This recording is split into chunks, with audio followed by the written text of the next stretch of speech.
څومره چې هم د کرکټ شوقیان دي نو هغوی ترې رامخې ته شي ځکه د ایشیا کپ حوالې سره یو بل ډېر زیات اهم خبر راغلی خو هغه اهم خبر څه دی ملګرو د انډیا چې کوم جیشا دی نو هغه مکمل چورلټ انکار وکړو او باګنے میں کامیاب کم هایبرټ ماډل ملګرو کم شرط چې وو نو ویلې کېدل دا چېرې دوی دغه شرط ته غاړه ایښې ده خو اوس جیشا څه وایي ملګرو چې مونږ خو اړو دغه شرط چې کوم دی زموږ مخې ته هم نه دی راغلی نو د ایشیا کپ حوالې سره خبر او نور ډېر اهم خبرونه ستاسو سره په دې ویډیو کې شریک کوم خو ویډیو وګوره د ملګرو سره شیر کوئ او کمنټس کې به موږ ته خپله رایې لازمي راکوئ چې انډیا چې کومه تیښته وکړه نو آیا دا ورله پکارو او که نه راځو د نن ورځې خبرونو ته دې سیټ کې تاسو ته ښکاري ملګرو بھارتی کرکٹ بورڈ نے PCB के hybrid model को मानने वाले खबरों की तरदीद कर दी। भारतीय मीडिया के मुताबिक PCI हाइब्रिड मॉडल पर खेलने के लिए रजामंद नहीं हुई। BCCI एशिया कप को किसी एक न्यूट्रल मुकाम पर शिफ्ट करना चाहिए। कम मलगुर शर्त चून अगसौ ढेर मलगिरी पे पदी बांधी नहीं पुया पाकिस्तान और द भारत ची कम मसला रा रवाना द क्रिकेट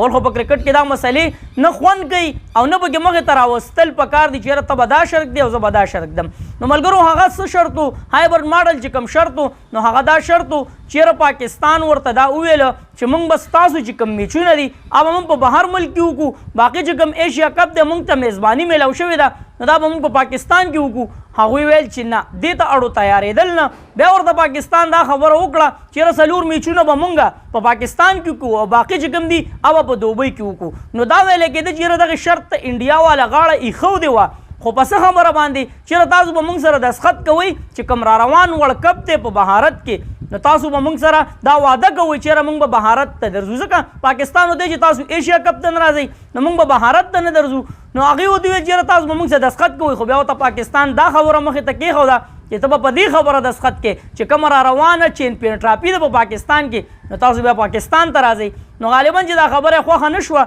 خو تردید یې وکړو چېرې مونږ داسې قسم څه خبره مخې ته نه ده راوړې خو د افسوس خبره دا ده چې میډیا ده معمولي پوینټ مخې ته راوړي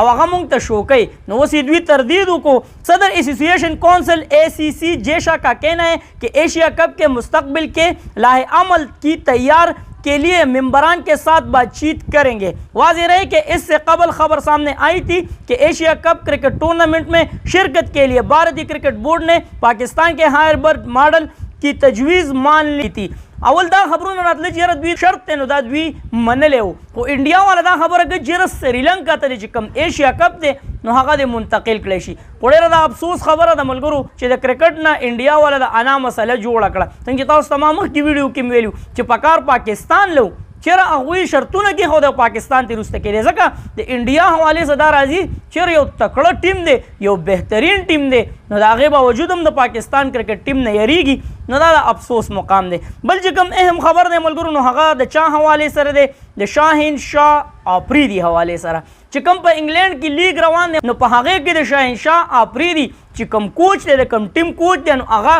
څومره د خوشحالۍ اظهار کړی دی چېرې زموږ په ټیم کې شاهنشاه آفریدي دي نو شاهنشاه آفریدي چې په کوم ټیم کې دی ملګرو نو د هغې کوچ څومره د خوشحالۍ اظهار کړی دی چې شاهنشاه آفریدي زموږ په ټیم کې دی نو موږ دومره خوشحاله لکه په موږ باندې چې دلته اختر وي شاهنشاه آفریدي هم خپل خیالاتو اظهار کړی چېرې ډېر زیات خوشحاله یو ځکه چې د دې سره زموږ تجربه سیوا کېږي او چې کوم T20 پلس لیګ دی نو د دې نه بعد بیا 100 بالو باندې چې کوم منتخب لیګ دی نو هغه هم را روان دی نو غالبا چې دغه 2 میاشتې به د شاهنشاه آفریدي په انګلینډ کې وي نو د دې حوالې سره د کوم نیوز والا دی هغه ته دا تپوس وکړو چې په کوم نظر باندې د انګلینډ دې لیګونو ته ګوري نو هغه دا خبره وکړه چې یاره دې کې رنز ډېر زیات جوړېږي نو بالر د خپل ځان نه زیات محنت کوي چې یاره زه پکې بال بچ کړم نو دا موږ له را روان چې کوم ورلډ کپ دی نو په هغې کې موږ له ډېر اهم کردار راکوي چې کله موږ دلته په انګلینډ کې ولوبېږو نو بیا زموږ پام ډېر زیات برابر وي د زمان خان حوالې سره هغه دا خبره مخې ته راوړه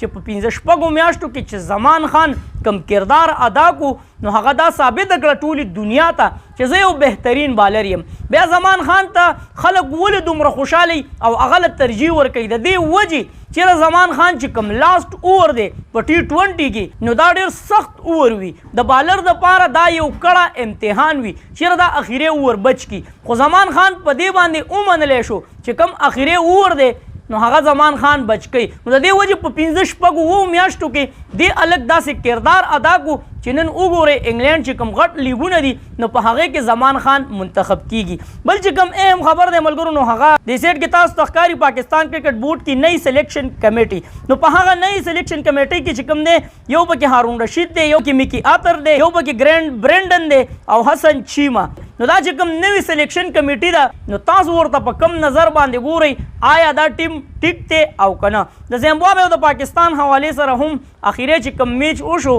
نو هغه ډېر زیات بهترین او د پاکستان ای ټیم چې کوم دی نو هغه دا ثابته کړه چې یاره ګوره مونږ هم طاقت لرو د سیریز برابر کولو. ځکه په دې کې چې کوم دی 3 میچونه هغه چا ګټلي؟ زیمبابوې ګټلي او 2 پاکستان ګټلي. نو اوس اخیری میچ دی پاکستان کرکټ ټیم نه یو ځلې بیا د خلکو امید پیدا شو کوم ای ټیم چې دی نو د هغوی نه امید پیدا شو چې ځه په زیمبابوې کې کوم سیریز روان دی د پاکستان پوزیشن ډېر خراب و نو انشاءالله العزیز چې دا پوزیشن به مضبوط کړي د پاکستان کرکټ ټیم او دا سیریز چې کوم دی نو هغه به ډرا کړي. تاسو دې سیټ کې کتلی شئ پرون چې کوم میچ ملګرو چې 314 په شپږو وکټو باندې پاکستان په 50 اوورو کې کړی. ډېر بهترین بیټنګ پرون پاکستان کړی دی. بیا ملګرو د 314 جواب زیمبابوې کرکټ ټیم هغه ډېر زیات خراب پرفارمنس ادا کو او په 100 رن باندې ټول آوټ شو، په 137 رن باندې ټوټل ټیم آوټ شو. نو پاکستان کرکټ ټیم چې کوم دی دغه پرفارمنس ادا کو چې کله هم اپډیټ راځي نو ستاسو سره به په دې چینل په کوم چینل نوید آفیشل ټي وي باندې شریک کوم. خو تاسو به ویډیو شیر کوئ د ملګرو سره او موږ به تاسو له همدغه اپډیټ راوړو. چېرته مې الله خاد آباد او خوشحاله ساته. اخر کې یو آواز پاکستان زنده باد، پاکستاني کرکټ ټیم زنده باد، تل دی وي آباد دی وي زموږ وطن پاکستان دی او مسلمان دی. دلوي الله پامان.